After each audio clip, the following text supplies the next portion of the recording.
So today we are interviewing Nino Gabaldon for Mental Health Awareness Month and getting his take on how mental illness affects the family.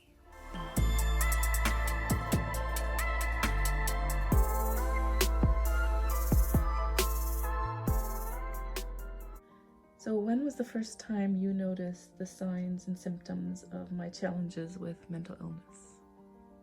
Right after you stopped drinking. Things were out of proportion. I think I would just put it that way. Some tasks that you were facing required a lot more concentration, a lot more. Your stress levels were very high, and you had some pretty low lows.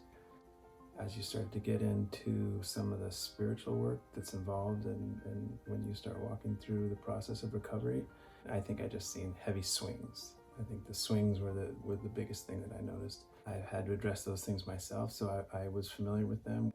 The biggest tell was when an event was coming up. We would have an event, it could be a family gathering, it could be something that required a lot of your energy. The following day, plummet. It was rev, get up to it and plummet in bed for a day or two. And so I think it was probably something along those lines. How has mental illness affected our family and marriage? I think from the early stages of realizing that you were dealing with something, I think the whole entire family began to do that textbook thermometer where we tried to make things the right temperature so that you wouldn't be affected in the ways that you were being affected. We walked around on eggshells. There was a lot of fear and worry and sadness, and everybody trying to address how it affected them, was affecting them, would affect them. As we slowly got to a place where we knew that your imbalance wasn't at us, we were able to address these things in ways from prayer to support groups for ourselves, to be able to know that you needed a different type of help than we did.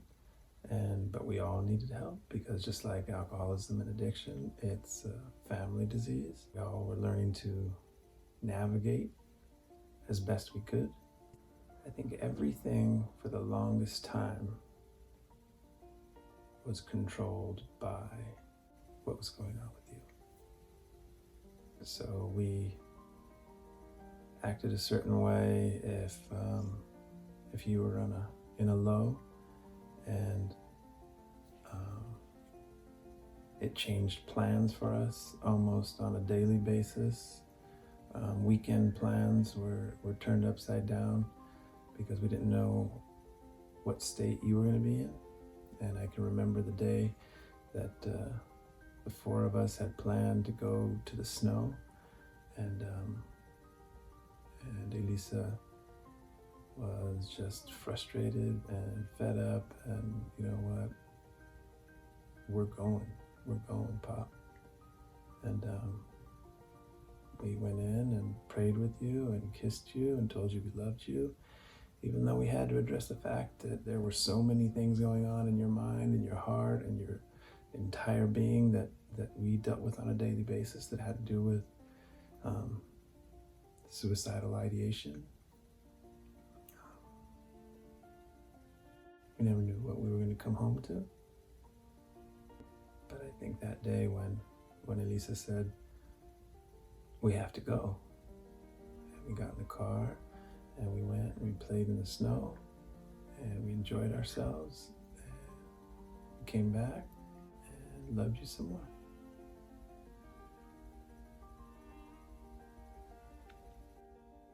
And how about in our marriage? That's another story. I've done a lot of hard things in my life, a lot of difficult things. self-will, difficult things, physical strength, difficult things. Conquered some huge challenges in my life. But I think by far our growth and walking with you from one side of that illness to this healing side of this illness has been by far the most hardest thing that I've ever done in my entire life.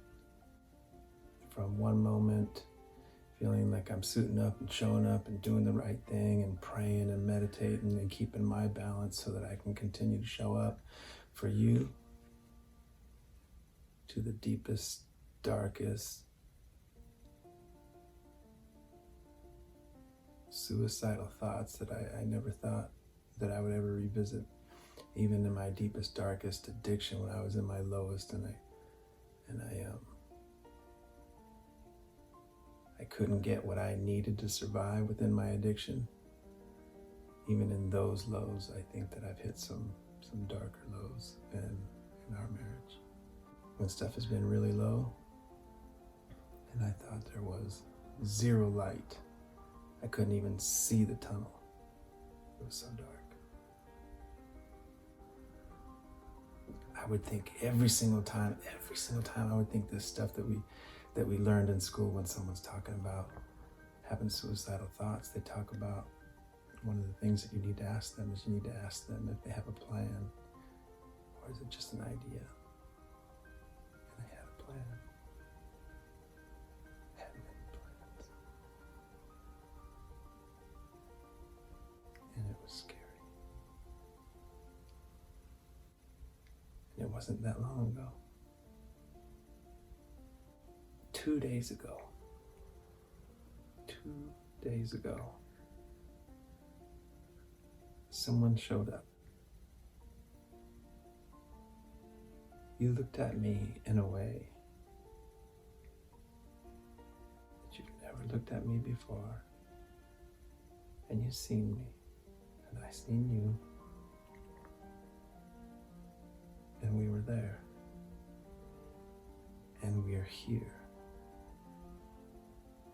This is where we are. I don't know where we're going to be later on today. I don't know where we're going to be tomorrow, but we're here.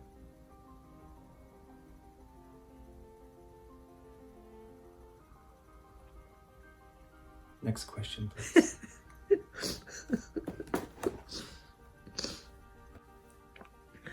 What was the most difficult part of all of this?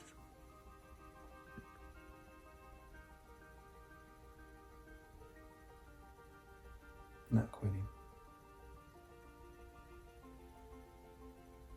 Not quitting. You know how God has blessed me with my healing.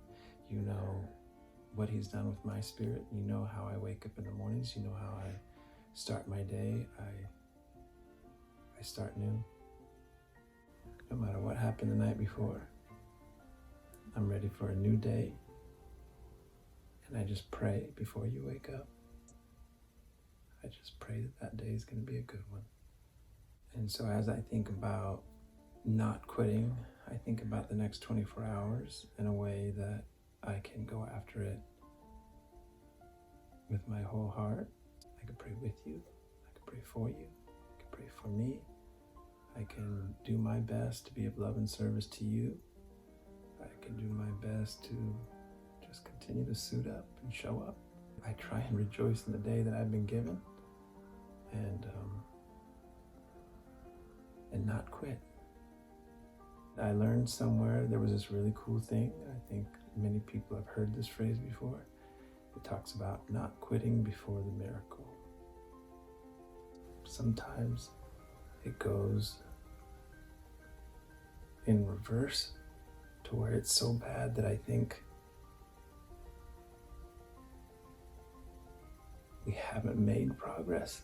And then what happened 2 days ago shows up. And I just keep trying to dismiss yesterday because I can't do anything about it. I have no idea what tomorrow's going to bring. And I just try and do my best in today. So the not quitting, every day I don't quit. And every day I ask for the strength to bring you my best. What are you most grateful for now that you're getting on the other side? This. I'm most grateful for what I've experienced in the past 48 hours. From the time we've gotten up to the time we've gone to bed, no matter what the situation, everything is just, we've looked at every single thing with perspective. You, both of us have looked at everything from a perspective, I don't know how to put it, but from a healthy perspective. From the time we woke up to the time we've gone to bed, we've been sharing joy no matter what the situation is. We were expecting something in the mail, and then there was a money situation, and faith. We've just been walking by faith, and it feels like whether it be intimacy, whether it be work stuff, food stuff, we both struggle with food issues, and we've had meals, we've had conversations, we've had work stuff, we've had everything that has sometimes brought up, difficulties where I don't know, new pair of glasses, we're just looking at things through different lenses. When something is such a huge contrast, I think that's where things stand out. I've gone to bed so many nights and not slept and just cried myself to sleep, to where when I go to sleep, and that little phrase when we're praying and I say, thank God for letting us go to sleep with joy on our hearts, that's where it's been. I'm waking up that way, and I know that where you're at doesn't control where I'm at and all that good stuff, but it's just been where I'm at. Joy has been on our hearts. We have been nothing but love and service to one another, and the physiological change happens. We act a certain way, and we do certain things, and we feel different. I think joy is the thing I'm most grateful for. What was the biggest lie that you had to puncture holes in through all this? Bar none. I'm not the enemy. No matter what has happened to you in your past, no matter how many hats of how many men that you tried to place a hat on me, I'm not the enemy. I didn't cause any of those things. So on a constant, I've had to continue to poke holes in those lies, whether it's a feeling that was derived by a sensory overload. It could be a smell. It doesn't matter. Something that affected you in a certain way. I wasn't the originator of the pain that was caused when that sense memory first moved you in the way that it did, or hurt you or harmed you. But continually poking holes in the lies that I'm not him, whoever him is, enemy, any other male, whatever situation, I'm not him. Probably that one. Good guy. And how did the NAMI workshop help you? Ooh, man, that was scary. Victoria said, hey, do you want to go to this NAMI workshop? It's like 12 or 37,000 weeks, and we're going to go because it would help me, address things with my mom.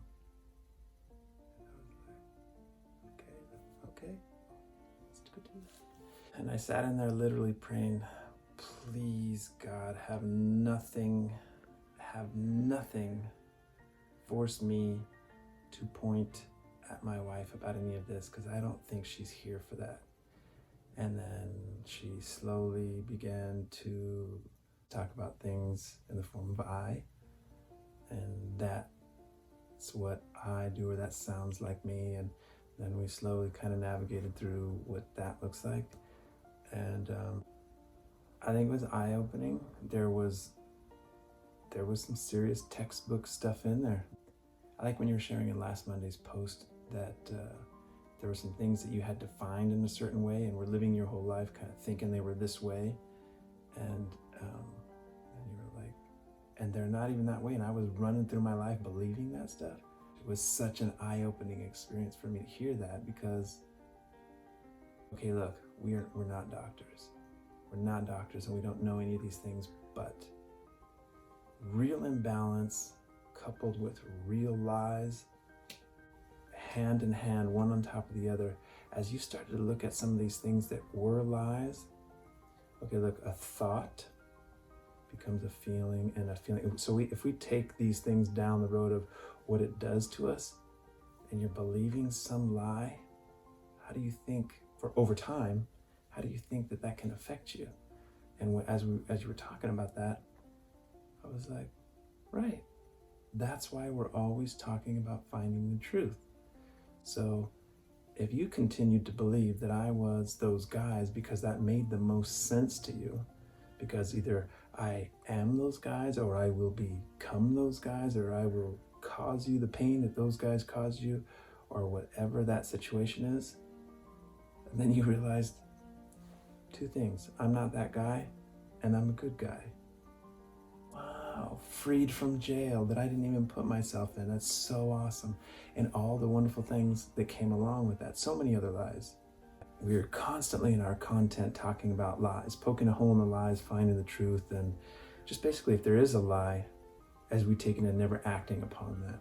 If you had lived your whole life believing that lie, what else would we expect of your body and your mind and your spirit?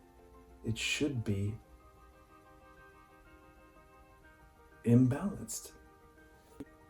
Forgiving yourself for all these imbalances, forgiving yourself for the actions you took based on these lies, has got to be the path, has got to be the continual moving forward path of, there was some nonsense in there. Now we've discovered it. That's the rub, is now that you know some certain things, you can no longer ride on them. They served you for a while, a long while, or at least you thought they did. And they made sense. And then you created a world around you that helped them to make sense. And then the second that it didn't, and the medication brought you to a balance, and then the medication was removed, and you addressed the things that were really lies, and you started to clean house and find out what's real and what's not real. I watched you come to peace with what's really going on in your heart and in your mind, and I think hope just rose to the surface. And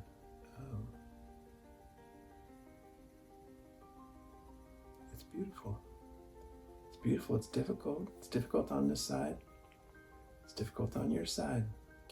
Out of that came a lot of awareness of where it came from, a lot of forgiveness for how it got there, and a lot of hope for what it can be.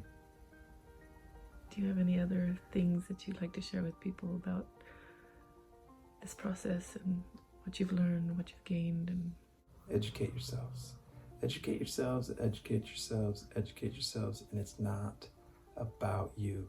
You need to take care of you, but it's not about you. And if you don't realize that early on, the about you part, you'll hit overload. Everything will be about you, and you'll never be able to figure out how you got there.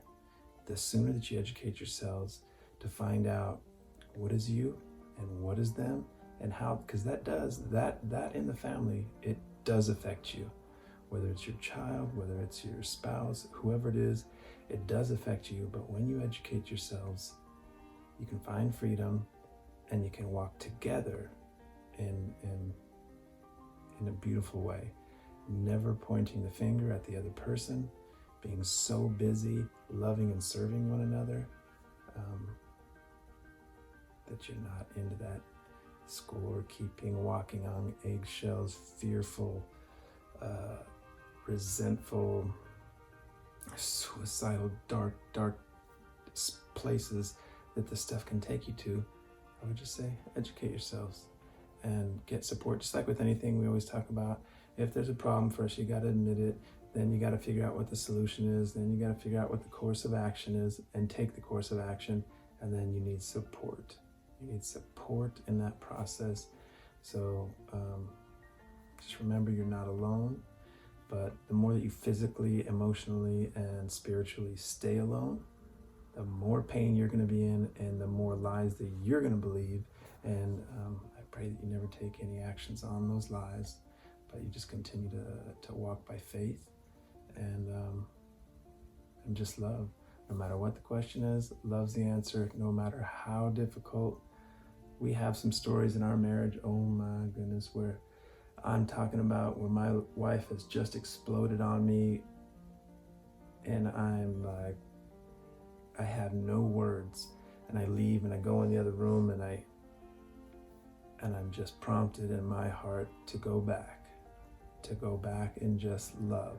Even though she said 1000% that that's not what she wanted, God prompts me to go back in there and love her. And I said, what? And I say, you got anything else? Got anything else for me to do? How about I just sit here and pray or be sad or write dark poetry or do something? But I don't. I listen and I go back in there and I love her. And one day at a time, we get to a better place. Don't quit. Thank you guys so much for another Mental Health Mondays. I had no idea that I was going to be in the hot seat, but we'll see who's up for next week. Coming after you. Peace.